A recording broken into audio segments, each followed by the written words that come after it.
I had a dream, which was not all a dream.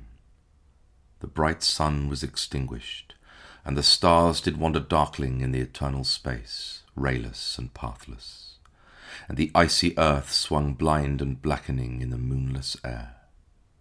Morn came and brought no day. And men forgot their passions in the dread of this their desolation, and all hearts were chilled into a selfish prayer for light. And they did live by watchfires, and the thrones, the palaces of crowned kings, the huts, the habitations of all things which dwell, were burnt for beacons. Cities were consumed, and men were gathered round their blazing homes to look once more into each other's face. Happy were those who dwelt within the eye of the volcanoes and their mountain torch. A fearful hope was all the world contained. Forests were set on fire, but hour by hour they fell and faded, and the crackling trunks extinguished with a crash, and all was black. The brows of men by the despairing light wore an unearthly aspect, as by fits the flashes fell upon them. Some lay down and hid their eyes and wept, and some did rest their chins upon their clenched hands and smiled. And others hurried to and fro and fed their funeral piles with fuel, and looked up with mad disquietude on the dull sky, the pall of a past world. And then again with curses cast them down upon the dust, and gnashed their teeth and howled. The wild birds shrieked, and terrified did flutter on the ground, and flap their useless wings. The wildest brutes came tame and tremulous, and vipers crawled and twined themselves among the multitude, hissing but stingless. They were slain for food.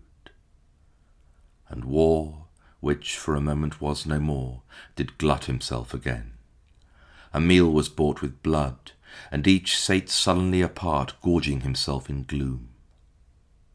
No love was left.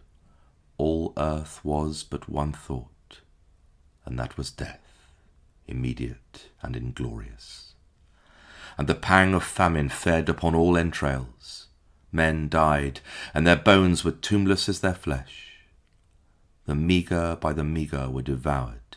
Even dogs assailed their masters, all save one, and he was faithful to a course, and kept the birds and beasts and famished men at bay, till hunger clung them, or the dropping dead lured their lank jaws. Himself sought out no food, but with a piteous and perpetual moan, and a quick desolate cry, licking the hand which answered not with a caress, he died. The crowd was famished by degrees, but two of an enormous city did survive, and they were enemies. They met beside the dying embers of an altar place, where had been heaped a mass of holy things for an unholy usage. They raked up, and shivering scraped with their cold skeleton hands the feeble ashes, and their feeble breath blew for a little life, and made a flame which was a mockery. Then they lifted up their eyes as it grew lighter, and beheld each other's aspects, saw, and shrieked, and died. Even of their mutual hideousness they died, unknowing who he was upon whose brow famine had written fiend. The world was void. The populous and the powerful was a lump, seasonless, herbless, treeless, manless, lifeless, a lump of death, a chaos of hard clay. The rivers, lakes, and ocean all stood still, and nothing stirred within their silent depths. Ships sailorless lay rotting on the sea, and their masts fell down piecemeal. As they dropped, they slept on the abyss without a surge. The waves were dead. The tides were in their grave. The moon, their mistress, had expired before. The winds were withered in the stagnant air, and the clouds perished.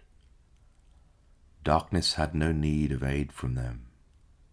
She was the universe.